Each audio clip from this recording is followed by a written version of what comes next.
अपनी आभा लिए हुए योद्धा था। कई जगह इसको जैसे बात करें गुजरात में तुर्कों का शासन था तो तुर्कों का निवारणहर्ता या संहारकहर्ता भी इसको कहा जाता है। इसको शेर के समान चिरावा एक अभिलेख है, उसमें सिंह के समान इसको दिखाया गया है। अपने आप में अभूतपूर्व गौरवशाली की मां शक्ति। इसके दो लड़के थे, रतन सिंह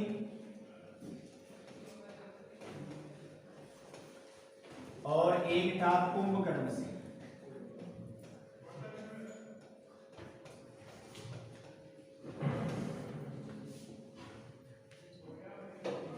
इस की दोस्ती नेपाल के राजा के साथ थी।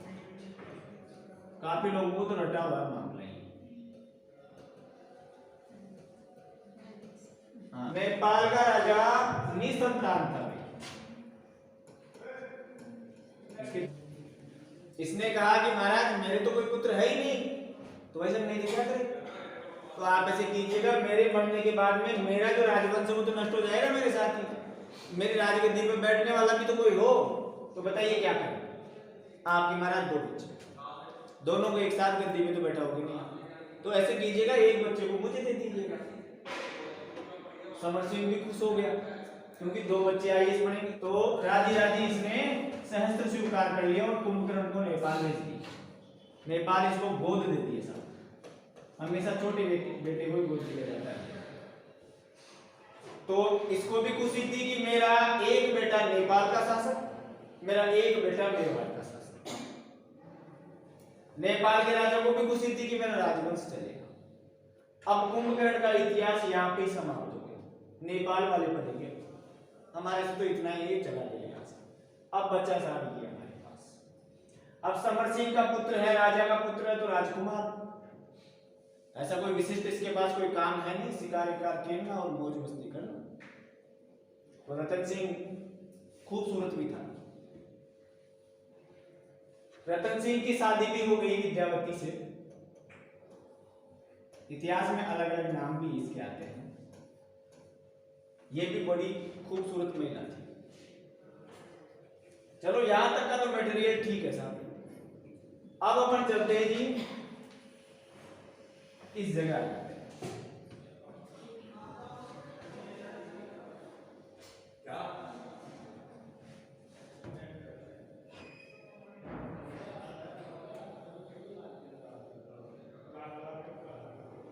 पहली बार इसका क्वेश्चन उपयोग सिंगल देश।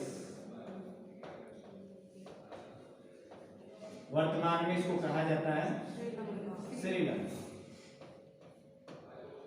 यहाँ पे जो शासक है उसका नाम है गंधर्व सिंह और जो इसकी पत्नी है चंपावती। हाँ भाई, श्रीलंका में उसको पुराना नाम उसका सिंगल देश है। वहां का शासक गंधर्व सेन है और पत्नी चंपावती। इन दोनों के एक पुत्री हुई पद्मिनी। देखो दो फैक्ट से इस इतिहास को चलाएंगे। एक तो जो वास्तविक है, हीरानंद ओझा ने जो बात कही है, कर्नल टोड ने जो बात कही है। एक हम अभी तो इस आधार पे पढ़ रहे हैं मलिक मोहम्मद जायसी, उसकी एक रचना है पद्मावत, 1540 में उसने लिखी है, प्रकाशित हुई है। उसके आधार पे ये पहले पढ़ा जा रहा है, फिर दूसरी बात भी पढ़ाई जाएगी। दो इतिहासकार, दो अलग अलग मत है। कई लोग कहते हैं ये केवल किंवदंती है, काल्पनिक कहानी है। कई लोग कहते हैं मलिक मोहम्मद जायसी भी कहता है वो लिख के गया। नहीं, ये बात बिल्कुल ठीक है। हम दोनों फैक्ट पढ़ाएंगे, दोनों फैक्ट ही बार बार आते हैं। निर्णय खुद को करना है, कब करना है? जब हम जाके साक्षियों से जाके मिले, वहां पे चित्तौड़ जाए, मेवाड़ मिले, वो बातें अलग। जो किताबें कर रहे हैं उस आधार पर चलें। तो पद्मिनी इनकी पुत्री है और पद्मिनी के पास में एक विशिष्ट प्रकार का तोता है, उसका नाम है हीरामन। हीरामन जाति का तोता है। ये झालावाड़ अभ्यारण्य में आज भी पाया जाता है। पद्मिनी बेहद सुंदर है। कितनी सुंदर है? बेहद सुंदर। तो यही प्रश्न पूरी दुनिया के सामने ये आया। कर्नल टोड ये लिख के चला गया, विश्व की ब्रह्मांड की सबसे सुंदरतम नारी। तो ये कह रहा है कि ब्रह्मांड की सबसे सुंदरतम नारी। अब ब्रह्मांड में तो सारे ही आ गए, देवता भी आ गए, स्वर्ग भी आ गए, नरक भी आ गए, पाताल भी आ गए, धरती वर्ती सब आ गए, उसमें सबसे बेस्ट। यहां तक कि कर्नल टोड ने ये तक कह डाला कि ब्रह्मांड की या देव बालिका है उर्वशी, सबसे सुंदरतम देव, उसी इंद्र की वो नर्तकी है उर्वशी, उससे भी बेहद ज्यादा सुंदर है पद्मिनी। सब लोगों ने कहा महाराज इतने आप पहेलियां क्यों बुझा रहे हो, सीधी सीधी बताओ ठीक किस। अब उस समय 1540 में 1302 में तो कोई कैमरा तो था नहीं, फोटो खींच के वीडियो कॉल कर ले, बातचीत कर ले, ऐसा तो कोई था नहीं। तो अब खुद ही कर्नल टोड ये करता है कि ये इतिहास पढ़ने वाला बार बार बच्चा या अध्यापक या कोई भी इतिहास प्रेमी ये प्रश्न पूछेगा कि एक बार पद्मिनी के बारे में बताओ थी कितनी सुंदर, उसका वर्णन करो। खुद ही प्रश्न बनाता और खुद ही उसका जवाब देता है कर्नल टोड। वो लिखता है कि पद्मिनी तीनों लोकों में सबसे अधिक सुंदर थी। यदि पद्मिनी धूप में खड़ी हो जाती थी तो उसकी रक्त की नाड़ियों से या रक्त वाहिनियों से रक्त चलता हुआ दिखाई देता था।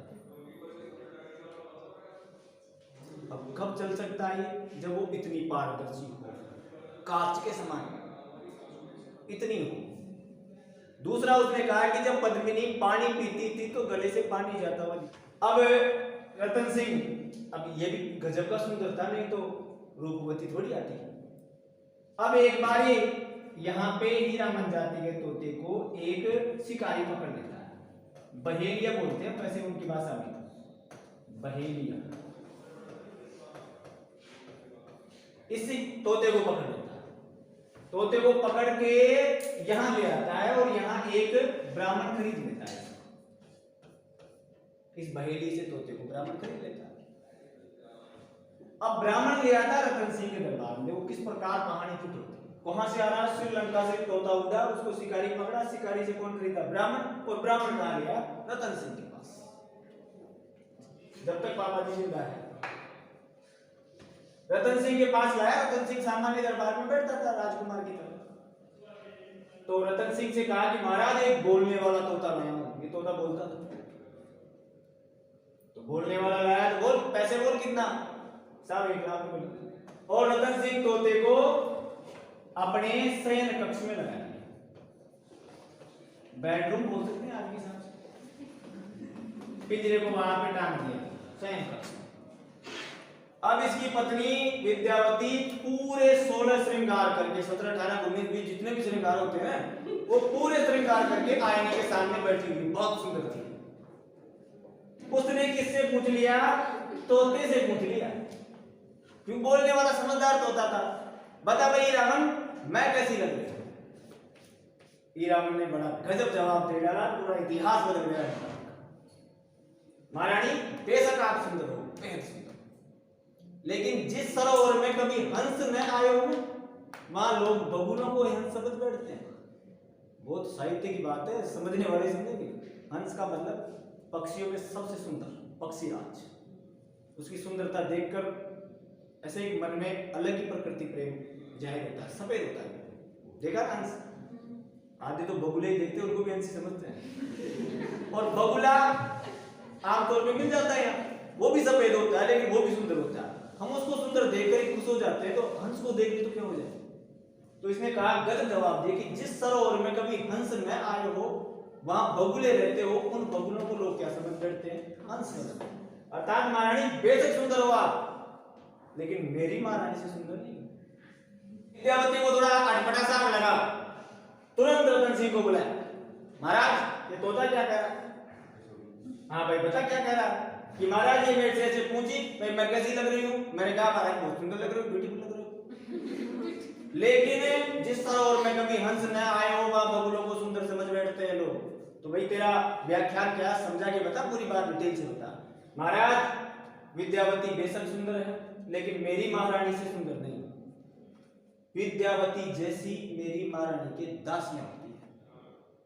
अब अग्नि उठ गई। विस्तार से बता भाई कि महाराज मैं सिंगल देश की राजकुमारी पद्मिनी का वफादार हूं और किसी के द्वारा पकड़ा गया हूं, आप तक मैं पहुंचा, लेकिन उसकी सुंदरता ब्रह्मांड के हर लोक में गाई जाती। पैसा भी यहां से रवाना हुआ, उत्तर भारत में आता आता पापा जी को तो बोला ही नहीं। पापा जी को देख के गया शिकार के लिए जा रहा हूं, और ये यहाँ पे श्रीलंका में आ गए, तोता साथ में। पिताजी ने देखा आ जाएगा, कोई फोन वोन को लेटर कुछ था नहीं। अब पूरा सज के गया भाई यहाँ से। अब वहां ऐसे कैसे डायरेक्ट किसी के साथ राज्य में घुस जाए, किसी घर में कहे कि पद्मनी को दिखाओ, जूत का है ये तो बड़ा मुश्किल हो गया। तब इसने देखा धीरे धीरे धीरे धीरे बात बैठेगी, देखिए पद्मनी को रूप तो देखे अपन। चलता रहा चलता रहा चलता रहा, ये बैठा रहा महल के आसपास भटकता रहा, पद्मनी दिखी नहीं। एक बार आजकल तो हम खिड़की बोलते हैं, पहले झरोके बोले जाते थे, महलों में झरोके होते थे इस प्रकार। एक बार पद्मिनी शाम का समय था तो संध्या भ्रमण करने के लिए, इवनिंग वॉक करने के लिए, प्रकृति को निहारने के लिए झरोके में आती, जा टिकी।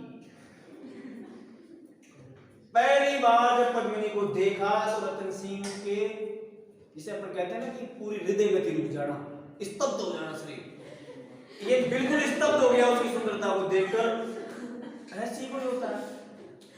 बस इसके तो मन में एक ही बात, तो अब तो मेवाड़ में दुल्हन बन के जाएगी। और कहा जाता कोई भी काम शिद्दत से किया जाए, चलता रहे चलता रहे चलता रहे। पद्मिनी भी देखी कोई प्रजा का आदमी है, वो भी उसको ज्यादा तूल नहीं दे रही, तवज्जो नहीं दे रही। कितने दिन हुआ होगा? 12 साल। तो फिर कोई छोटी मोटी थोड़ी आ रही है, बड़ा लाने के लिए बड़ा इंतजार करना। समर सिंह जी देखे दुनिया में 2 ही बार पुत्र शोक में पिता मारा गया। दशरथ 4 पुत्र थे, वो राम राम करता करता अंत में चारों पुत्र उसके सामने थे ही नहीं, 2 वनवास में थे, 2 नाना मामा के थे। तो दशरथ भी पुत्र शोक में मारा गया और एक समर सिंह भी पुत्र शोक में मारा गया। इसे खुद ही विचार कर, हार्ट अटैक आया इसलिए खुद ही विचार करा। एक जमाने में तो 2 बेटे थे, एक आ गए नेपाल, एक का कोई पता ही नहीं। तो ये बड़ा दुखित अवस्था में रहने लग गया। इतना लंबा समय बीत जाने के बाद उसको लौटने की कोई आशा नहीं रही, अंततः इसने प्राण त्याग दिया, खत्म हो गया। अब साहब यहाँ कहीं ना कहीं जब 12 साल की मेहनत होती है ना, तो फिर पारस पत्र भी मिल जाता है। पद्मिनी क्या थी, पद्मिनी के मन में भी फिर उसके प्रति प्रेम आया। और जो मध्यस्थता कर रहा था वो कौन था? हीरा। अब ये रतन सिंह हीरा हमसे कहता है तू जाया बातचीत का, लेटर पहुंचा। ये उधर जाए लेटर दे, उधर का लेटर इधर जाए, इधर का लेटर उधर, लेटर ट्रांसफर हो। अंततः दोनों के मन में प्रेम भावना जग गई और शादी करने का विचार आ गया। हीरामन को ये कह के भेजा कि आप इधर एक मंदिर है साहब, बसंत पंचमी का दिन था और दुर्गा का मंदिर है, तो तू उसको वहां पे ले आना, मैं इधर से आ जाऊंगा। दोनों ही साहब बसंत पंचमी के दिन दुर्गा के मंदिर में शादी कर लेते। अब शादी तो कर लिए, बट बिना वीजा बाहर कैसे आएंगे? दूसरा देश है, पापा जी को बताना पड़ेगा। अब इधर गंधर्व से लड़की बड़ी हो गई तो पिता की चिंता होती है, शादी करनी है। शादी करनी है तो पद्मिनी है तो फिर गजब का पति भी देखना, ब्रह्मांड की सबसे सुंदरतम है तो ब्रह्मांड का सबसे सुंदरतम पुरुष देखना। गंधर्वसेन ने स्वयंवर की एक प्रणाली बना ली कि देवताओं से लेकर गंधर्व, इंसान और पाताल निमंत्रण सबके लिए दिया, एक से बढ़कर एक आदमी आएगा, तब ये चुनेगी मेरे लायक वर कौन सा। अब इधर तो ये तैयारी चल रही थी। पद्मिनी देखो, बेटी की माँ से ज्यादा कनेक्शन बेटा का भी रहता है, माँ एक ममत्व भावना होती है, वो गलत चीज को भी दबा देती है। पद्मिनी बोली माता राम, पापा जी तो व्यवस्था कर रहे हैं, लेकिन तू बुरा न माने तो बात कहे, बता बता बता। आपके पावना जी तैयार है। चंपावती ने देखा विस्तार से चर्चा सुनाई, ऐसे ऐसे ऐसे ऐसे ऐसे काम।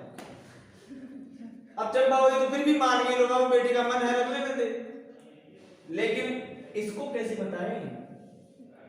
और जबकि किंगडम राजा है, शासक को कैसे बताएं? होगी पत्नी अपनी जगह होगी, लेकिन साम्राज्य का मालिक। अब गंधर्वसेन और चंपावती विचार कर रहे हैं बैठे बैठे एक बार कि साहब ऐसे ऐसे करेंगे, पूरी बात कर रहे हैं। इधर तो अपने वो पर्दा लगाएंगे, ऐसे हलवाई बैठाएंगे, पूरी प्लानिंग। चंपावती अपने दुख को और डर को दबाते हुए एक बात कह देती है कि मतलब उसे लेकिन कोई बात नहीं, बात बेटी की और उसकी इच्छाओं की है, उसकी खुशी की है, तो मैं उस आदमी से मिलना चाहूंगा, दरबार में कल 10 बजे पेश कर देना। दरबार से अब ये जो जहां से आभूषण पहन के आया था, राजा बन के आया था राजकुमार, वो तो जा चुकी, 12 साल की बात है, उनकी पटियाला में हाँ जी पेश किया जाता रहा। उस हालत को देखकर उसने कह दिया जाओ रवाना, नहीं पाया। अब खुद ही अंदाज लगा लो इस अवस्था में व्यक्ति पर क्या गुजरती होगी, वो सिर्फ नेक्स्ट टाइम जैसे वो तो गंदर से तो भेज दिया, जाओ वैसे जाओ, लेकिन माँ की ममता फिर जाए, बेटी ने इशारा किया होगा तू तो कुछ कर देखो सब थर्ड ईयर उस हिसाब के बच्चे हैं, मैं दूसरी भाषा भी इस्तेमाल कर। अब चंपावती ने बीच में बात लगा दी, जैसे ही वो गेट पे पहुंचा और बोली युवक जाते जाते अपना परिचय तो दे जा, इंट्रोडक्शन। वापस मुड़ा फिल्मी सीन गंधर्व ने भी कहा हाँ भाई अपना परिचय दो, और तब जो ये मेवाड़ था तब से लेकर आज तक लोगों के रगों में दौड़ता था, इसकी जो कुर्बानियां थी, इसके जो हिम्मत थी, इसके जो योद्धा थे, नाम चलता था इसका, ये वंश बहुत तगड़ा था मेवाड़। अब उसने आगे कहा कि महाराज मैं राजस्थान में मेवाड़ रियासत के महाराजा संग्राम सिंह का अग्रपुत्र हूं, बड़ा पुत्र, राजकुमार रतन सिंह।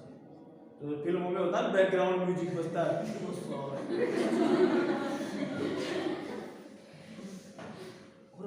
बैठा हुआ इसको सम्मान था, श्रीलंका तक सम्मान था हमारी रियासत का, रतन सिंह का नहीं है, मेवाड़ का सम्मान। गंधर्व सेन राजी हो गया, मुझे खुशी है कि मेरी बेटी उस मिट्टी में जा रही जिसका एक एक कण शौर्य की गाथाएं गाता है। हाँ जी तैयारी करो, बेटी को विदाई होने की, गाने वाने बजने लग गई, मैं तो चली साजन के देश पिया का घर प्यारा है, और यहाँ से सारे साजो सामान लेके और डोली में बैठ के आ जाती है मेवाड़। मेवाड़ आई पापा जी पापा जी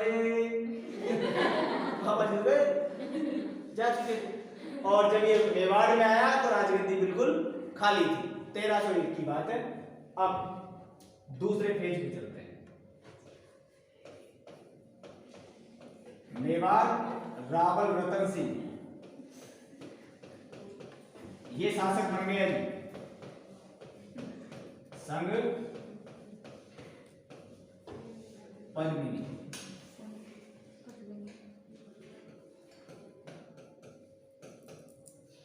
कब बना? 1301 से लेकर 1303। कहीं कहीं इतिहासकार 1302 भी बताते हैं। देखो जो जिस किरदारों से दुनिया प्रभावित हो जाती है ना, हिस्ट्री का नियम है हमेशा रहता है, वो कम समय के लिए रहता है। कितना बड़ा कुछ हुआ लेकिन जिंदा कब रहेगा? 1 से लेकर 3, 2 साल की कहानी है बस, उसी में पूरी सुंदरता तहस नहस हो जाएगी। रावल रतन सिंह और पद्मिनी दरबार में बैठे हुए हैं, अलग ही शोभा है दरबार की। अब रतन सिंह तो बावड़ा हो गया पृथ्वीराज चौहान की तरह। अब चलो राजकाज होने लग गए, दरबारी बैठे हुए हैं, शासन लगा हुआ, ये महाराज बैठे हुए, दरबारी बैठे हुए, ये रेड कार्पेट अलग ही अंदाज में होता है, राजाओं का काम होता है, शासन तगड़ा होता है। यहाँ गेट में होता है, सावधान वो पधार रहे हैं, वो आजकल डोरबेल होती है, घंटी बजाई जाती है, पहले तो तगड़ा बजता था। अब यहाँ पे 2 काम हुई, एक सेनापति थे 2, याद रखिएगा। अब हकीकत कहानी पे आते हैं, गोरा और लाल। देखो थे तो ये कम उम्र के जब सेनापति बने थे, एक आप स्पष्टीकरण कर लो, लेकिन इस समय कालीन में इनकी उम्र बढ़ चुकी है, गोरा बूढ़ा हो चुका है। थे तो 18 और 17 वर्ष के नौजवान चाचा भतीजा आपस में लगते थे, लेकिन आज की घटना के समय तो ये बूढ़े हो चुके थे। कहीं उसमें लिख देते हैं जब बने थे तब इनकी उम्र छोटी थी। गोरा बुजुर्ग हो चुका, बादल इसका भतीजा था। अब यहाँ एक राघव चेतन नाम का एक दरबारी है साहब, एक ब्राह्मण है राघव चेतन नाम का। यह आदमी इसके पिताजी के समय से दरबार में था। अब ये क्या करता था कि जो भी यहाँ पुरोहित के कार्य हुआ करते थे, मंत्रों के जो भी यहाँ पूजा अर्चना होती थी, ये ब्राह्मण का कार्य राघव चेतन करता था। इसको एक अलग से पद भी दिया गया था, केसीर तसागी मेवाड़ का कोषाध्यक्ष। कई बार इसको समर सिंह के समय भी शिकायतें मिली थी, महाराज ये केस में कबला करता है, पैसे वैसे चुरा ले जाता है, हिसाब ढंग का नहीं है। कई दरबारी ये भी शिकायत करते थे कि राघव चेतन ब्राह्मण है तो तंत्र मंत्र काले जादू टोना टोटकी भी करता महाराज। बार इसकी समर सिंह के समय शिकायतें मिल रही थी, लेकिन इसका सब मानता, क्योंकि इसके बाप के समय ये कोषाध्यक्ष था, एक लेवल था इसका, स्टैंडर्ड था। प्रिंसिपल मानिएगा एक प्रकार, या खेमराज जी मानिएगा अकाउंटेंट है। अब यही शिकायत रतन सिंह के दरबार में पहुंची। अब रतन सिंह तो मद में अंतर था, विचार किया नहीं, और रतन सिंह के सामने महाराज ये कोष में भी कब्जा करता है और तंत्र मंत्र से काले टोने टोटके भी करता है। रतन सिंह बिना कोई सोचे समझे इसकी बेइज्जती करता है और बेइज्जत के साथ में दरबार से निष्कासित कर देता है, बर्खास्त कर देता है। अब इसकी बाप की उम्र की इसकी आयु है, दरबारी बहुत छोटे इस पद के आगे, तो उनके सामने इसकी बेइज्जती होकर बाहर निकाल दे तो आदमी गिल्टी महसूस करेगा। मन ही मन में बदला लेने का एक ज्वाला उसकी उठ गई, आग उठ गई कि मैं इसका बदला लूंगा, मेरी बेइज्जती करेगा। उस बदला की भावना के साथ में ये बाहर आ गया। अब थोड़ा किरदार और फिर इसको बाहर ले गोरा भी सेनापति। गोरा ने ये बात कही, महाराज आप इस पत्नी के सुखभोग में मत रहिएगा, हमारे चित्तौड़ की जो सामरिक दृष्टि है ना उसकी सीमाओं को सील करो, नहीं कोई भी योद्धा आके आक्रमण कर सकता है। महाराज हम इस समय कमजोर स्थिति में आ रहे हैं, क्योंकि हमारा राजा सीमाओं पे नहीं जा रहा, हमारा राजा सुरक्षा बंदोबस्त नहीं कर रहा, सेना प्रधान सेनापति था, इसकी जिम्मेदारी थी कहना आती। ये बात रतन सिंह को चुभ गई, तू साला मेरे को ये कह रहा है, मेरा नौकर तू भूल गया, ये राजतंत्र के नियम भूल गए। होता है इस प्रकार का मद होता है, चौहान भी नहीं मरता, ये मद भूल गया। उस मद में गोरा की बेइज्जती करी कि तेरे जैसे बहुत सेनापति आते, तू जा, मैं सब जानता हूं किस प्रकार की व्यवस्था करनी। पुलिस हेडक्वार्टर मेरे पास में थानादार में बक गोरा की बहुत बुरी बेइज्जती करके, बुजुर्ग गोरा था, दरबार से बता दिया इसको, जंगलों में रवाना कर दिया साहब। गोरा बेइज्जत हो गई, क्योंकि पूरी जीवन आन बान शान तलवारें खाई थी इसने मेवाड़। इस आदमी को बाहर भेज देना किस प्रकार का इसको महसूस हुआ होगा, ये आप ही जानो। इतनी बेइज्जती के बाद में भी अब फिल्मी स्टाइल में यू टर्न होगा, और गोरा वही गोरा है जिसका शीश कटने के बाद में एक पहर तक युद्ध लड़ेगा अलाउद्दीन खिलजी से। गोरा बेइज्जत होकर बाहर निकल गया, कसम खा ली मेवाड़ की धरती पर पैर नहीं रखूंगा, जंगलों में चला गया, बादल बचा।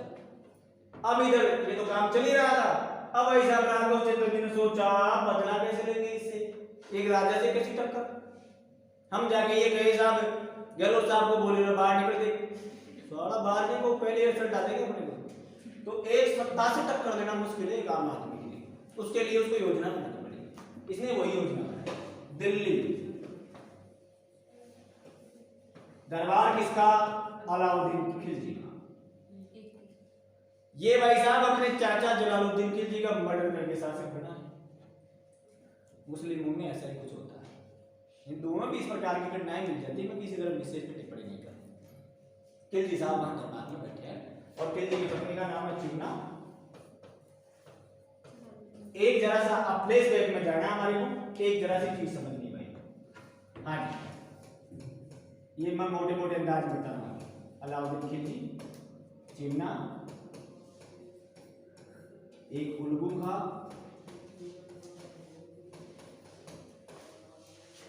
एक बहादुर शाह, एक नुसरत खां। हाँ ये किरदार देखिएगा अपने से, रणथंभौर।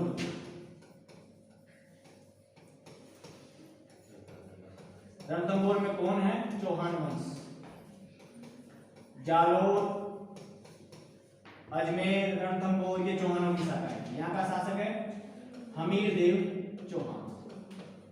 सवाई माधोपुर की बात हो रही भाई, गणेश जी महाराज। हाँ जी भाई, अब हुआ क्या देखो, ये दिल्ली, यहां से दिल्ली से भाई उल्गू खां, नुसरत खां, बहादुर शाह, जफर नहीं बहादुर शाह, शायद कहीं ना मेरे नाम पे भी गड़बड़ हो रहा है, मुझे शायद पता सा लग रहा है। तो ये यहाँ पे गुजरात आक्रमण के लिए, जालोर होते हुए 1209 में गुजरात आक्रमण के लिए आते हैं। वहां आक्रमण करते हैं, लूटपाट मचाते हैं। अच्छा, जब समर सिंह था वो ये मेवाड़ से होकर जाना चाहते थे, लेकिन समर सिंह ने मना कर दिया कि देखो इतनी बड़ी सेना जाएगी ना गुजरात में, मेरे किसानों की फसल नष्ट हो जाएगी, भाई मैं आपको जाने नहीं दूंगा, जाना ही है तो टैक्स चुकाओ, लगान दो इस चीज का। इससे अलाउद्दीन खिलजी नाराज हो गया, वो नाराजगी लड़ाई करेगी इसको जाने नहीं दिया, उस सेना को वो बाहर से औसा उधर से।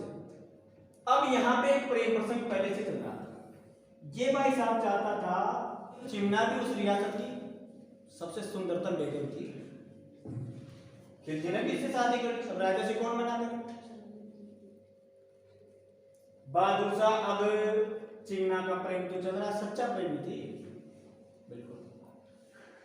प्लानिंग बना ली थी बढ़िया फर्स्ट क्लास तरीके कि देखो मैं जरूर जाऊंगा, वह युद्ध में जाऊंगा, सैनिक था, सेनापति था, मैं उधर जाऊंगा, उधर से जो लूट का माल आएगा उस माल को मैं लेकर तेरे पास आऊंगा, तू फलानी जगह मिल जाना, वहां से भागेंगे, फिर साले फिर कैसे खड़े। अब भाई ऐसा ही हुआ, जब ये जालोर आए, जालोर आके इनके लूट के माल के बंटवारे में अनबन हो गई इन तीनों आदमी में। उल्लू बहादुर मुसद खान, उल्लू का सेनापति था, इसका भाई या भतीजा भी लगता था। अब लड़ाई हो गई तो यहां से नुसरत खान बहादुर शाह दोनों माल उठा के भाग गए। उल्लू खान आके सूचना दिया खिलजी को, महाराज वो माल भी ले गए और दूसरा भी ले गए, घर में तो मातम हो गए। अब पता लगाया गया तो वो कहां पे आ गए, रणथंभ। इस राजा की एक कमी कहो या खूबी कहो, एक थी शरणागत रक्षा। राठौड़ों का नियम था, हिंदुओं का नियम था कि मेरे दरबार में एक बार जो आगे शीश झुका के कहते हैं ना महाराज रक्षा करो, मेरी गर्दन कटने तक वो जिंदा रहेगा। आगे यहाँ पे ऐसे बोलती है महाराज ऐसी ऐसी बात है, हमारी जान का खतरा है, आप हमें बचाओ और शरण दो। इन्होंने कहा महल में आराम से रहिएगा जब तक अमीरदेव चौहान जिंदा है। अब इसने नहीं सोचा कि कितनी बड़ी दुश्मनी मोल ले ली इसने, ऐसा हो गया साहब। इसकी विस्तार से पढ़ेंगे, जहां इनका दुर्ग होगा, 2-4 बार अटैक होंगे, वो जब ये पढ़ेंगे तब समझाया जाएगा। अभी अपना फैक्ट दूसरा चल रहा है, मैं क्या समझाना चाह रहा हूं वो समझिए। अब यहाँ पे ये लोग आ गए, अलाउद्दीन खिलजी ने लेटर भेजा कि हमारे 2 बागी आपके पास में आए महाराज, दोनों को जिंदा भेज दीजिएगा हमारे पास। इसने कहा क्षमा चाहेंगे महाराज, लेकिन हम जिंदा नहीं भेजेंगे, आप युद्ध कर सकते हो, मैंने वचन दिया, मैं इनकी रक्षा करूंगा। खिलजी ने कहा मूर्खता मत करो, भेज दो। इसने कहा ना भेजिए। इतनी बार अमीरदेव चौहान इसके चाचा को भी हराया हुआ था 1200 में, तो वो बदला भी लेना था इसको, चिमना को भी लेके आना था, रवाना हो जाता है लड़ाई के लिए तैयार। आ जाओ भाई मैदानों में, तो काय की सेना खिलजी की, और रणथंभौर दुर्ग देगा ना किला सवाई माधोपुर का, वहां पे चौहान साहब बैठे। चौहान ने देखा यार लड़ाई तो हो गई बिना बात की। अमीरदेव चौहान ने सब दरबारियों और महिलाओं को, रानियों को, बेगमों को सब आ जाओ, क्योंकि सेना खतरनाक थी साहब। इसने कहा ये कोई युद्ध लड़ेंगे, जब तक लड़ेंगे जब तक शीश रहेगा। तो सारे मर्द लोग केसरिया बांधना पहन, अगर खपन बांध लेना होता है ना, केसरिया एक हमारा रंग होता है, उसको आप माथे के बांध लो, उसका मतलब यह होता है कि या तो मर के आएंगे या मार के आएंगे, कायरों के जिंदा वापस नहीं आएंगे। तो सभी व्यक्तियों ने केसरिया बाना धारण कर लिया। अमीरदेव चौहान ने अपनी महिलाओं को ये बोल दिया पेमन दे अजब दे। एक इनकी पुत्री थी, याद रखिएगा, यहाँ पे पारस पत्र भी यहाँ पे था। पारस पत्र जानते हैं ना, सोने के लोहे के टच कर दो सोना बन जाएगा, वो जादुई चमत्कारी पत्र इस आदमी के पास था, इस लेडी के पास था। अमीरदेव ने कहा हम युद्ध लड़ने जा रहे हैं, यदि युद्ध में अब इतना बड़ा तो किला, युद्ध कहां पे होगा 5 किलोमीटर दूर, कैसे पता लगेगा हम जीते हारे। यदि हार गए तो वो सारे आएंगे, रानी को उठा के ले जाएंगे, हरम में शामिल कर लेंगे। तो ऐसे करना, यदि हम युद्ध में जीत गए तो युद्ध में सफेद झंडे दिखा देंगे, तो समझ जाना विजयी हो गए, और हार गए तो काले झंडे खड़े कर देंगे, समझ जाना हम युद्ध में हार गए, आप जोहर कर लेना, अपना स्वाभिमान बचाने के लिए आत्महत्या कर लेना। ये बात कौन सुन रहा था? बहादुर शाह। ये भी इसके साथ युद्ध में जाता। अच्छा मुसावी युद्ध में आया, दोनों के बीच में खतरनाक लड़ाई इतनी भीषण हुई कि अलाउद्दीन खिलजी डर के मारे कुछ दूर के लिए भाग खड़ा, पूरी सेना में हाहाकार मचा दिया, गजब का युद्ध हो सकता है साथ, और युद्ध मैदान को जीत चुका। संयोग से बहादुर सा सामने आ गया, खिलजी के घोड़े के सामने आ गया, तलवार से उसको डरा, खड़ा हो बाबा क्या था, मालूम मैं तेरे को जिंदा छोड़ दूं तो तू क्या करेगा? इसने कहा कि महाराज मुझे जिंदा छोड़ दूं तो पहला काम आपका मर्डर पक्का, और दूसरा काम अमीर देव चौहान की जगह उसी के राजवंश का एक आदमी वहां बैठा के आऊंगा राज्याभिषेक करके। बात तो गजब की गई बंदे, लेकिन सारा नीचता तो करते ही है, मुस्लिम है। इसने फिर अंततः अपनी योजना बता दी कि ये योजना से आया साहब कि जा मैं तेरे को जिंदा छोड़ दूंगा। ये कहने के बाद मार भी दिया इसको, मिला गया। खिलजी को ये बात पता लग गई साहब ये सूचना है, युद्ध खिलजी हार भी गया, चौहान जीत भी गया। चौहान के सफेद झंडे खड़े करने से पहले कौन से झंडे खड़े करवा दिया अपनी सेना से? काले झंडे खड़े। और दुर्ग में महिलाओं ने देखा कि चौहान गया, और पेमंदे के नेतृत्व में राजस्थान का पहला चौहान पानी में कूद के पारस पत्र को लेकर, वह पानी का कुंड है देखा होगा ना आपने, उस पानी के कुंड में वो कूद जाती है महिलाएं और अपने जीवन लीला समाप्त करती है। पारस पत्र भी साथ में लेके कूदती है। उसके बाद में इंदिरा गांधी आती है, उसको खोजने का प्रयास करती है, वो नहीं मिला। अमीर देव चौहान ने देखा चारों तरफ काले काले झंडे, जबकि जीत गए, ये हुआ क्या? धोखा हो गया। चौहान ने देखा कि युद्ध तो बाद में करेंगे, खिलजी को बाद में मारेंगे, पहले रानी को बचाया जाए ऊपर जाके। उनको ये तो कहा जाए झूठ है ये बात।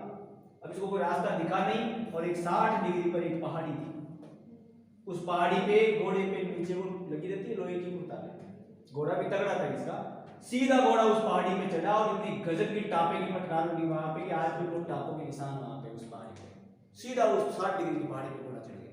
जाके देखा तो दुनिया खत्म हो चुकी थी। वापस आया, लड़ते लड़ते वीर गति को प्राप्त हो गया, चिमना को लेके खिलजी साहब वापस आ गए।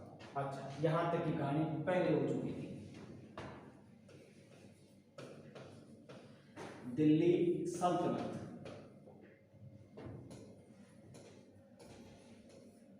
और यहाँ का बादशाह अलाउद्दीन खिलजी, साथ में चिमना,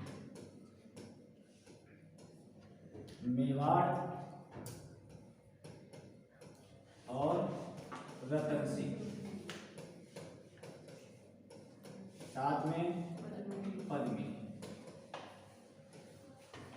हाँ जी, राघव चेतन साहब यहाँ पे आ गए। दरबार लगा हुआ था खिलजी का, बातें सुंदरता की हो रही थी, हमेशा दुनिया सुंदरता के पीछे भाग रही। अब राघव चेतन भी दरबार में बैठा हुआ था एक कोने, आमंत्रित अतिथि के नाते। खिलजी के बगल में चिमना बैठी हुई थी बेगम, जबकि घटनाएं तो पहले कुछ हो रखी है, समझ में चुपती बात मैं कहूंगा तो आप समझ जाएंगे उस चीज। इतनी समझाने के लिए इतनी बड़ी कहानी कहनी पड़ी। अब बार बार खिलजी कह रहा है इस बेगम जैसी सुंदर तो पूरी सल्तनत में ही, मुगल सल्तनत बोलते थे हम, रियासत बोलते थे उसको, मेवाड़ रियासत। अब राघव चेतन मनी मन में ऐसे गिल्टी महसूस करे, यार ये सुंदर तो कौन है, क्योंकि इसने तो चमत्कार देख के आया। जो आदमी एक बार पद्मिनी को देख ले उसके आगे फिर ताजमहल भी का है। बार बार ये कह रहा है कि चिमना जैसी सुंदर बेगम है, तो खड़ा हो जाए, रुक जाए महाराज, सुन तो सही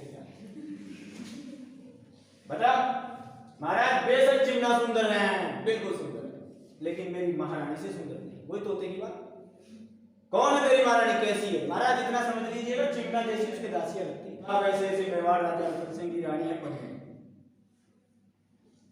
चलो होगी तो अपने कहना है। एक बार उसने टाल दी, फिर दूसरी बात फिर चुप्ती कर डाली। महाराज आप किस चिमना की बड़ाई कर रहे हैं? ये वही चिमना, दूसरा फैक्ट बाद में बताऊंगा। एक साम्राज्यवादी संस्था नीति थी, चित्तौड़ सामरिक दृष्टि से महत्वपूर्ण खिलाता, इसको विदेशी व्यापार करने के काफी कारण थे, वो बाद में कहा। अब इसने भाई ऐसी बात है तो एक लेटर भेजा रतन सिंह के ट्रांसफर हो गया, ऐसे पढ़ते थे पहले 12 इसमें लिखा हुआ था मैं पद्मिनी को एक बार देखना चाहता हूं। अब किसी के घर में क्या जाए, मैं आप ही चीजें मर के देख, नहीं नहीं मैं तो आपकी पत्नी को देखना चाहता हूं। इसने रतन सिंह ने लेटर भेजा, मना कर दिया, नहीं महाराज न दिखाएंगे, ये हमारे व्यवहार का स्वाभिमान है, कोई प्रदर्शनी नहीं है। जबरदस्त जवाब दिया, नहीं दिखाएंगे। तो ये तो फिर मिशन बना ही दिया था। फिर तीसरा लेटर, नहीं दिखाओ तो युद्ध के लिए तैयार हो, और सोना रुक जाता आता बड़ी लड़ाई। अब इसने देखा यार एक साल तो शादी की हुई, अब ये लड़ने के लिए आएगा, पता नहीं मर जाए तो, और तो देखने ही तो आ रहा है, कौन सा लेने थोड़ी आ रहा है। इसको कह दिया महाराज आगे हो जाओ, देख कभी गए रणथंभौर दुर्ग में, पद्मिनी पैलेस देखा?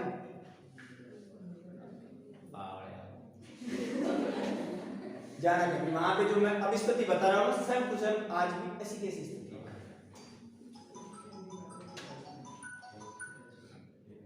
तो साहब ये यहाँ पे चला गया और रतन सिंह ने एक शर्त रख दी, महाराज फेस टू फेस पद्मिनी नहीं दिखाएंगे। मैं देखा था तो ही मेरी हृदय गति रुक गई थी, आप तो मर जाओगे।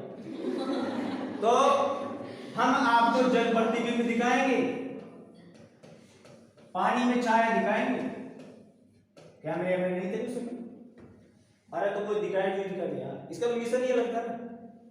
अब भैया जैसे आप चित्तौड़ में जाओ तो इधर पे एक पद्मनाभ सरोवर है, यहाँ पे एक मचान बना हुआ है, ये यहाँ पे पद्मिनी का महल है और ये यहाँ पे चौका है, बिल्कुल फैक्ट ऐसा कैसा मिलेगा। तो पद्मिनी यहाँ पर है, कितनी दूर है, बहुत लंबा। अभी आपको ऐसा ही लग रहा है, ओरिजिनल देखोगे तो फिर वो चीजें यथावत है। पद्मिनी यहाँ है, इसकी तस्वीर काहे में आई? पानी में। यहाँ पे 3 शीशे 60 डिग्री पे झुके हुए, इसकी तस्वीर इस पे आई, वो परावर्तन होके इस पे आई, फिर इस पे आई, यहां से देख रहे हैं ये लोग, कहां पद्मिनी है। फिर टेक्नोलॉजी थी उस समय, आज भी वो शीशे को कंडीशनर वाले ने कोड देता है, पिक्चर बनी थी पद्मावती तो कोड दे दिए लोग, अभी तो बात हो जाएगा। अब इसने देखा सारा तो सुबुद्धि को बेटा, कौन सी तस्वीर देखी? पानी में फोटो काली काली आती है, उसी में बावला हो गया, हकीकत में देर मर जाएगी। इसने मिशन बना लिया कि साहब सल्तनत की शोभा तो अब पद्मिनी ही बनाएगी, ये वादा रहा मेरा, खुद से वादा कर। चलो मन में पूरी प्लानिंग बना के, अब ये रतन सिंह अपने घर में कोई नया मेहमान आ जाता तो हमारी स्वाभाविक आदत होती है, लो आओ खेत निकल जाओ, क्यों ना को बाड़ो और ना ले बड़ो बड़ो दिखो जो और ये वो महाराज बंदा नहीं हमारे भाई, चाहे बीच में दूसरे के दिया जाए। ऐसे रतन सिंह ने किया, लो महाराज किला दिखा लो आप, और किला वाकई रणथंभौर जैसे, सॉरी चित्तौड़ जैसा किला इस दुनिया में नहीं। कहा जाता है गढ़ तो चित्तौड़गढ़, बाकी सब गढ़ है, बाकी तो लिटिल गढ़ है, बड़ा तो चित्तौड़ है। चित्तौड़ ऐसा किला है जिसमें 84 तो दुर्ग बने हुए हैं, 32 तो कुंभा ने बना दिए थे, विजय स्तंभ इत्यादि सब बने हुए, उसी के अंदर खेती होती है, बाहर जाने की जरूरत ही नहीं है। हाँ जी, चित्रकूट पहाड़ी पे चित्रकूट मौर्य ने बनाया था, वो लंबी स्टोरी है, कितना खत्म। हाँ भाई यहाँ तक मामला हो गया जी। तो अब ये कह रहा है रतन सिंह महाराज आओ किला घुमा लो, चलो चलो। घूमते घूमते घूमते घूमते घूमते घूमते घूमते गेट तक आ गए, और गेट के आगे किसकी सेना थी? सुल्तान की। मौका देखकर, अकेला ही तो था वो, मौका देखकर रतन सिंह को बंदी बनाकर दिल्ली लिया है। अब आप भी देख रहे हैं यार, बावड़ा लेने क्या गया था, लेके आया। अब प्लानिंग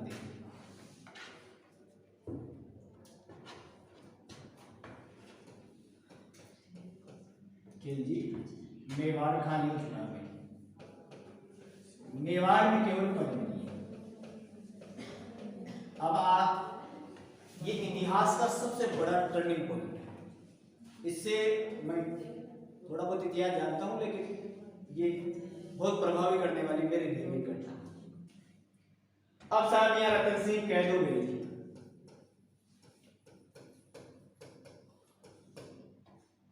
चारों तरफ वहां हल्ला मच गया, कहां गया कहां गया कहां गया। यहां से एक लेटर आता है, डरिए मत, हमारे पास है, लेकिन शर्त है, रतन सिंह को ले जाओ पद्मिनी को दे जाओ। होता ना पिक्चरों में, साउथ की पिक्चरों में से गुंडा होता है ऐसे रतन सिंह को ले जाओ, पद्मिनी को दे जाओ। अब मामला निकल गया सामने। एक तरफ तो मेवाड़ का सिंहासन यहाँ पे, एक तरफ मेवाड़ का गौरव ये यहाँ पे, दोनों को ही नहीं दे सकते। लेकिन एक चीज की डिमांड हो गई, ये नहीं दो इसका मर्डर, तो ये कुछ नहीं कर सकते। इसको दे दो, इसको ले आओ, तो ये कुछ नहीं कर सकते। वो मेवाड़ कहीं ना पूरा इतिहास टूटेगा ऊपर। एक मेवाड़ के आन स्वाभिमान को हर में बेच दिए, मुगलों के यहाँ बेच दिए, बड़ी मुश्किल हो गया मामला। अब भाई पद्मिनी तो क्या करे, एक इसके पास में व्यक्ति है बारह। अब ये लड़का है, इसकी बस की बात नहीं। सेना भी पूरी सजी हुई है, लेकिन बिना सेनापति पार पड़ेगी नहीं। अब ये वापस बात याद है, वो सेना नायक कौन है, उसको ढूंढना है। देखो अपने आज ये चीजें पढ़ने में एक आनंद और मशगूल हो सकता है, मजा लेने के लिए देख सकते हैं चीजें, लेकिन उस समय किस प्रकार की बातें रही होगी। कोई आदमी किसी के लिए नाखून नहीं तोड़ के दे सकता आज, इस प्रकार की भावना है। वहां शीश काट काट के लोग देते थे। छोटी मोटी बातें नहीं, बहुत गौरव का विषय है। हम इसीलिए गौरव से कहते हैं राजस्थान में है, मेवाड़ में है। अब गोरा को ढूंढने के लिए पद्मिनी महारानी जो राजरानी थी, जिसके दर्शन मात्र से लोग चमत्कृत हो उठते थे, अपने आप को धन्य तीर्थ के समान मानते थे उस पद्मिनी के दर्शन से। पूरी मेवाड़ पद्मिनी को देवी के रूप में स्वीकार करता था। सुंदरता अपनी जगह होगी, गौरव थी मेवाड़ का, भारत का गौरव थी।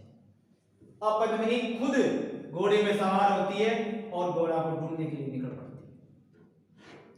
गोरा इसको एक जंगल में पेड़ के नीचे, बूढ़ी आंखें, सरवट पड़े हुए चेहरे पे, वहां पे पड़ा हुआ नजर आया। कई दिनों से भूखा, अपमान की ज्वाला में वो जल रहा था। पद्मिनी को आते देख वो खड़ा हो जाता, लेकिन आग तो अंदर थी। नहीं जाऊंगा, कसम खा के आया था कि मैं मेवाड़ में पैर नहीं रखूंगा, तेरे दरबार में नहीं आऊंगा। रतन सिंह को बोल के आया था। जैसे ही पद्मिनी आई, इसने कहा कि आज मेवाड़ को तेरी आवश्यकता है, विचार कर ले। आज मेवाड़ तुझे पुकार रहा। गोरा नहीं माना तो पद्मिनी अपना शीश उसके चरणों में टिका देती है। तब गोरा की आत्मा हिल जाती, नहीं माना ने ठहरी है, जरूरत नहीं है, गोरा तैयार। अब इसके बाद में नरेंद्र मिश्र बहुत बड़े ऐतिहासिक कवि हुए हैं।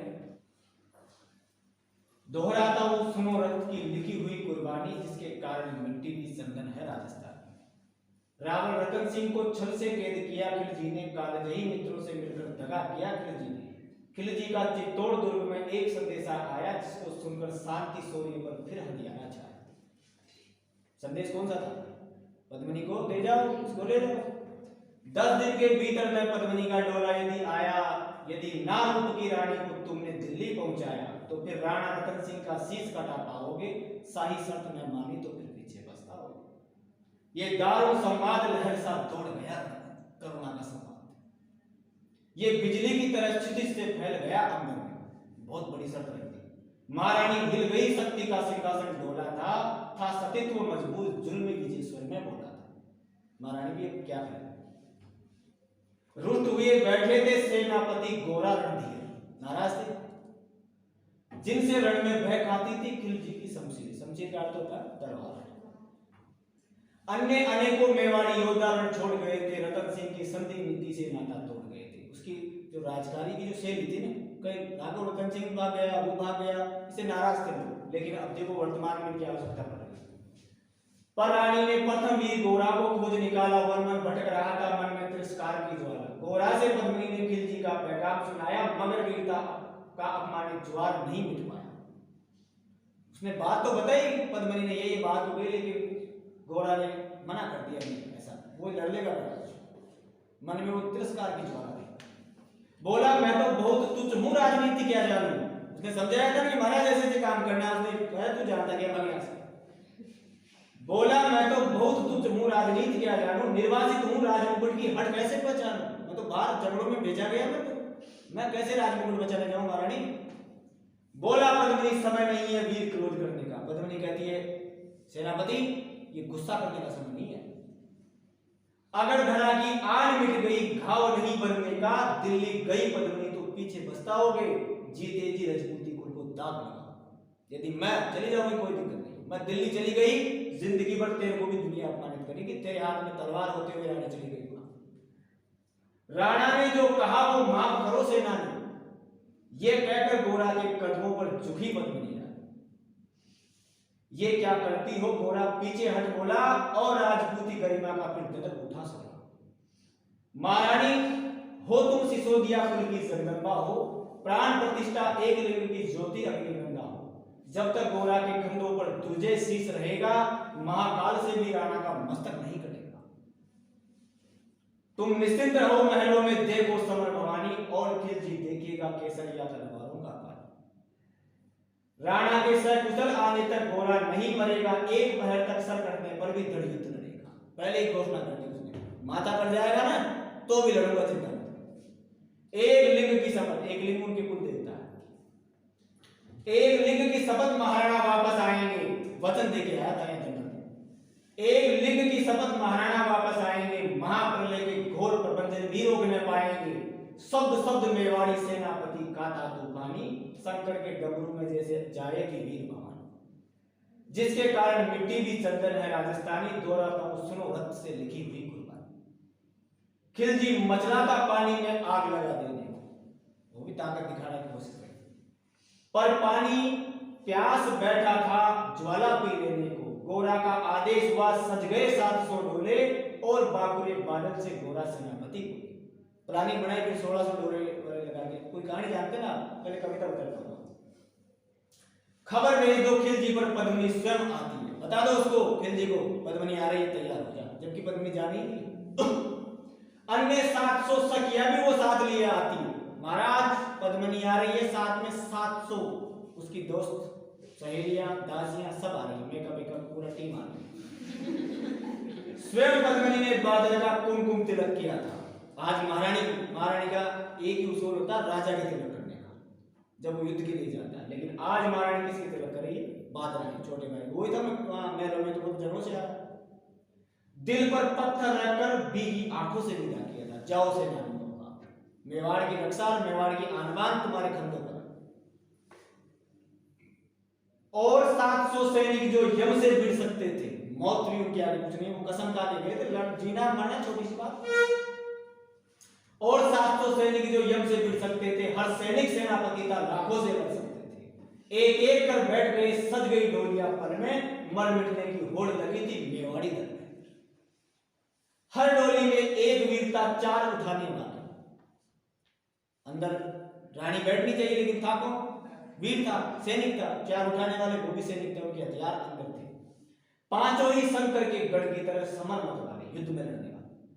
बजा पूछ का संग, चले चलो, बजा पूछ का संग, सैनिकों ने जयकार लगाई, हर हर महादेव की ध्वनि से 10 दिशा में आई।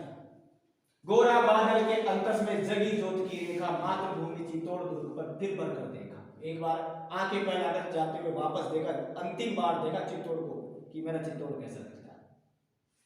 कर अंतिम परिणाम चढ़े घोड़ों पर सुबह अभिमानी, देशभक्ति की निकल पड़े लिखने वो अमर कहानी, जिसके कारण मिट्टी भी चंदन है राजस्थानी, दोहराता हूं सुनो रक्त से लिखी हुई कुर्बानी।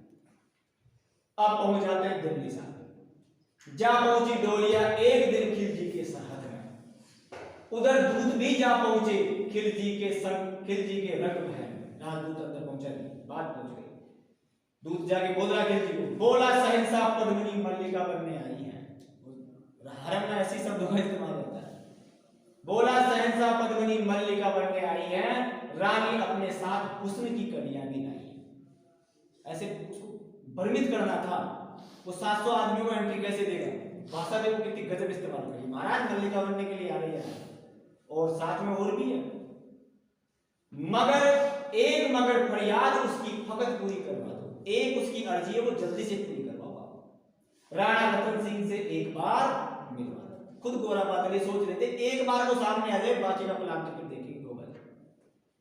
खिलजी उछल पड़ा, ये फौरन हुक्म दिया था। बावड़ा हो गए वो तो, साला पद्मिनी आ गई, गाजर का खिलजी उछल पड़ा, ये फौरन ये हुक्म दिया था, बड़े शौक से मिलने का शाही फरमान दिया था, बड़े शौक से मिलिएगा, आनंद से मिलिएगा। उसने देखा मेरा घर है, मेरे घर में कौन क्या कर सकता, उसके दरबार के अंदर चले गए सारे लोग, मजाक का काम। और वह शाही फरमान दूत ने गोरा तक पहुंचाया, गोरा झूम उठे, उस क्षण बादल को बुलाया, बोले बेटा वक्त आ गया अब कट मरने का। सामने रतन सिंह आ चुका है, गोरा और बादल काका भतीजा आपस में बात कर रहे हैं, अब तू लास्ट जयराम जी की गलत पड़ना लड़ना है, मातृभूमि मेवाड़ धरा का दूध सफल करने का। यह लोहार, लोहार जाति के थे भाई, बिल जाती है मेवाड़ में, ये लोहार पद्मनी बेस में बंदी करे जाएगा। कौन जा रहा है? गोरा।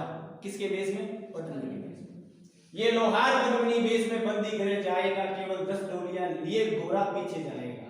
ये बंधन काटेगा हम राणा को, प्लान देखो, ये बंधन काटेगा हम राणा को मुक्त करेंगे, घुड़सवार कुछ अदर आड़ में ही तैयार रहेंगे। मैं पद्मनी बन के अंदर जा रहा हूँ, 10 सैनिक मेरे साथ आ रहे, पीछे से गोरा बादल तू आना, तू राणा को उठा के आगे महल के पीछे घुड़सवार खड़े, उसको बैठा के मेवाड़ रवाना कर देना, बाकी अब प्रोग्राम बाद। जैसे ही राणा आए वो सब आंधी बन जाए और उन्हें चित्तौड़ पर वो सकुशल पहुंचाए। अगर भेद खुल जाए फिर तो पल देर न करना, यदि खिलजी को पता लग जाए कि हम कौन है तो फिर मौका मत देना, और शाही सेना आ पहुंचे तो फिर बढ़कर करना, फिर युद्ध के लिए तैयार हो जाए। अभी तो सीक्रेट प्लान है यहां तक, राणा जाए जिधर शत्रु को उधर न बढ़ने देना, जिधर से महाराणा मेवाड़ जा रहे हैं उस रास्ते पर शत्रु नहीं जाना चाहिए। ये दोनों काका भतीजा बात कर रहे हैं। और एक यमन को भी उस पथ पाव न डरने देना। यमन से आए खिलजी, यमन एक राष्ट्र है, यानी कोई भी खिलजी के सैनिक को, सेनापति को उसकी तरफ न जाने देना। मेरे लाडले बादल आन न जाने पाए, एक अभिमान है मेवाड़ का, तिल तिल कट मरना मेवाड़ी मान न जाए। कोई ये न कह दे कोई अमर उठा के साला भविष्य में 5-4 साल बाद पड़े, ये दो नालायक वहां पे गए थे, ऐसा न बोल। ऐसा ही होगा काका, राजपूती अमर रहेगी। देखो काका भतीजे की टाइमिंग देखो आप, ऐसा ही होगा काका, राजपूती अमर रहेगी, बादल की मिट्टी में भी गौरव की गंध रहेगी। तो फिर आ बेटा बादल सीने से तुझे लगा, आप उस मरहम दृश्य को आंखों के सामने लाओ। जब पता हो दो लोगों को कि अब थोड़ी देर बाद मरने वाले, वो गले मिल रहे हैं, अंतिम बार मिलने भाई, अब बाद में मिलेंगे भविष्य में, उस एक भावहीन दृश्य को आंखों के सामने लाके फिर युद्ध की डोरी में डालो। तो फिर आ बेटा बादल सीने से तुझे लगा लूं, हो ना सके शायद अब मिलन, अंतिम लाल ना डालूं। ये कह बाहों में भरकर बादल को मिले, धरती कांप गई, अंबर का अंतस मन भरा है, सावधान कह पुनः पथ पर बड़े गोरा सेना ने। तो आप रहने दे, हो गया खड़ा हो, जो टूट चुका था इमोशनल हो गया, पहुंच लिया जट से मुड़कर बूढ़ी आंखों का हाल, भाई उसको पता न लगे कि साहब ये भी रोया था, जिसके कारण मिट्टी भी चंदन है राजस्थानी, दोहराता हूं सुनो रक्त से लिखी हुई कुर्बानी। अब लड़ाई का कार्यक्रम सुनो। गोरा की चातुरी चली, राणा के बंधन काटे, छांट छांट कर शाही पहरेदारों के सिर काटे, लिपट गए गोरा राणा से गलती पर पछताए। आज रतन सिंह भी पैर छू ली उसको, जिसको बेइज्जत करके भगाया था ना, आज उसी गोरा के पैर छू रहा है, माफी मांग रहा है, गलती हो गई सब। लिपट गए गोरा से राणा गलती पर पछताए, सेनापति की नमक हलाली देख नहीं बना, नमक का कर्ज से चुकाया जाता है। पर खिलजी का सेनापति पहले से ही संकित था, वह कुछ न कुछ गड़बड़ हो रहा है, वह मेवाड़ी चट्टानी वीरों से आतंकित था। जब उसने लिया समझ पद्मनी नहीं आई, मेवाड़ी सेना खिलजी की मौत साथ लाई। पहले से तैयार सैन्य दल को उसने ललकारा, उसकी भी सैनिक तैयार थे पहले, खिलजी की सेनापति निकल पड़ी टिड्डी दल, राणा का बजने लगा लगाया। दृष्टि फिरी गोरा की मानी, राणा को समझाया, रणमत वाले को रोका, जबरन चित्तौड़ बटाया। राणा भी कह रहा मैं भी लड़ूंगा, तू भाई समझा, हम देख लेंगे कैसे, जैसे समझा बुझा के उसको चित्तौड़ भगा दिया। राणा चले तभी शाही सेना लहरा कर आई, खिलजी की लाखों नंगी तलवारें बड़ी दिखाई, इतनी सेना वहां सामने खड़ी। खिलजी ललकारा दुश्मन को भागने जाने देना, रतन सिंह का शीश काटकर वीरों दम लेना, वो भी कह रहा माथा काटना तो काटना। इधर से दूसरी आवाज आती है, टूट पड़ो मेवाड़ी शेरों, बादल सिंह ने ललकारा, हर हर निकल डोलियों से मेवाड़ी बिजली लगी चमकने, काली का खप्पर बनने तलवारें लगी खड़कने। राजा राणा के पद पर शाही सेनापति तनी पड़ा था, उस पर तो गोरा हिमगिरी सा खड़ा खड़ा था। सामने गोरा खड़ा, उसके सेनापति, जबर नाम उसका। कहा जबर से एक कदम भी आगे बढ़ न सकोगे, वो बुजुर्ग सेनापति गोरा। यदि आदेश न माना तो कुत्ते की मौत पर।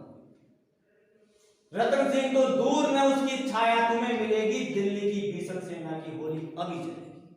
तू छोड़ रतन सिंह की तो बात है। ये कह के महाकाल बन गोरा रण में हुंकारा, लगा काटने शीश बही समर में रक्त की धारा। इतने शीश काटे नदी के समान बहने लग गया था। खिलजी की असंख्य सेना से गोरा घिरे हुए था, सैकड़ों सैनिक चारों तरफ, बीच में गोरा खड़ा था। लेकिन मानो वे रण में मृत्युंजय बना हुआ था, मृत्यु को जीतने वाला खड़ा था। पुण्य प्रकाशित होता है जैसे अकृत पापों से। जिस प्रकार पापों को नाश करने के लिए पुण्य का जन्म होता है, फूल खिला रहता असंख्य कांटों के संतापों से। जैसे गुलाब के चारों तरफ कांटे होते फिर भी फूल खिला रहता है, उस प्रकार राणा को उपमा दी गई। उस प्रकार गोरा वहां पे खड़ा, चारों ओर इस प्रकार कांटे काटे खड़े, मौत खड़ी हुई। वो मेवाड़ी शेर अकेला लाखों से लड़ता था, बड़ा जिस तरफ वीर उधर ही विजय मंत्र पड़ता था। इस भीषण रण से दहली थी दिल्ली की दीवारें, गोरा से टकरा कर टूटी खिलजी की तलवार। मगर कयामत देख अंत में छल से काम लिया था। अब गड़बड़ हो गई, जबर धोखे से मारते हैं। मगर कयामत देख अंत में छल से काम लिया था, गोरा की जंगा पर अरी ने छिपकर वार किया था। अरी यानी वहीं गिरे वीरवर गोरा जबर सामने आया। सेनापति सामने आ गया, जगह काट दी उसकी, पैर काट दिया उसकी। दूसरा सीन आएगा अब यहाँ पे, वो उसमें कंधे पे बैठाएगा, चार तलवारें एक साथ लड़ेंगे। शीश उतार दिया धोखा देकर मन में हंसा, माथा काट दिया गोरा।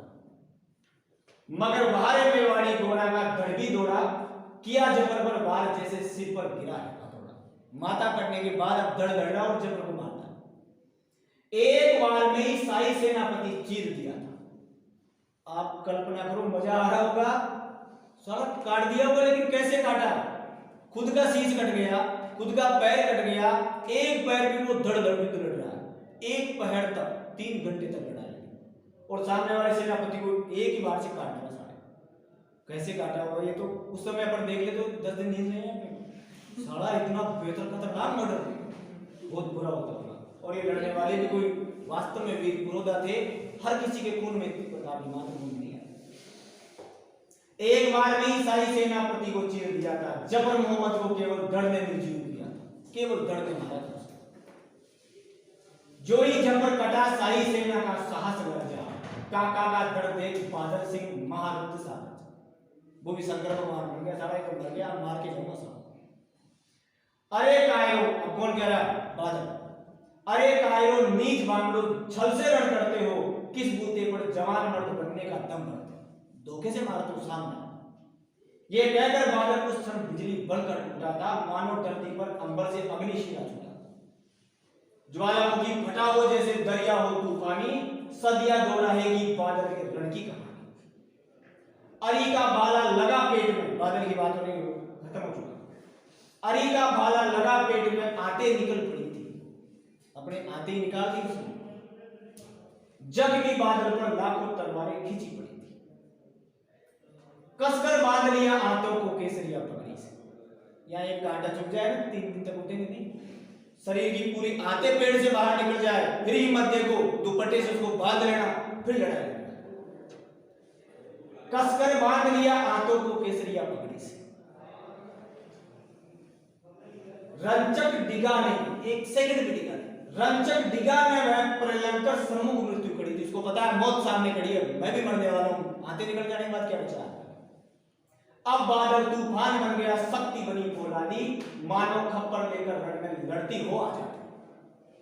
उधर वीरवर गोरा का दड़ इधर काट रहा था, और इधर बादल लाशों से भूतल पाट रहा था। एक तो जैसे कोई भूत लड़ता है, एक की तो दड़ युद्ध लड़ रहा है, एक की आते पड़ने के बाद वो माथे काट रहा है। गजब का। ऐसा कहीं आप भी खूब इतिहास पढ़े, मैं भी खूब इतिहास पढ़ा, ये वाकयात और रोम रोम खड़े हो जाना कहीं नहीं। मगर हुआ परिणाम वही जो होना था, उनको तो कड़कड़ अरियों की सोन से धोना था। मेवाड़ी सीमा में राणा सर तक पहुंच गए। इतनी देर में तो मेवाड़ क्या पहुंचे, जब तक लड़ाई हुई। गोरा बादल तिल तिल कर रण में खेत रहे, एक एक कर मिटे सभी मेवाड़ी वीर सिपाही। कितनी देर तक रतन सिंह पर लेकिन रंचक आंच में आ नहीं पाए। गोरा बादल के सौ पर भारत माता रोई थी, अपनी उसने अपनी दो प्यारी ज्वलंत मणियां खोई थी। धन्य दया मेवाड़, धन्य गोरा बादल अभिमानी, जिनके बल से रहा पद्मनी का सतीत्व अभिमानी, जिनके कारण मिट्टी हुई है चंदन राजस्थानी, दोहराता हूं लिखी रक्त से। ये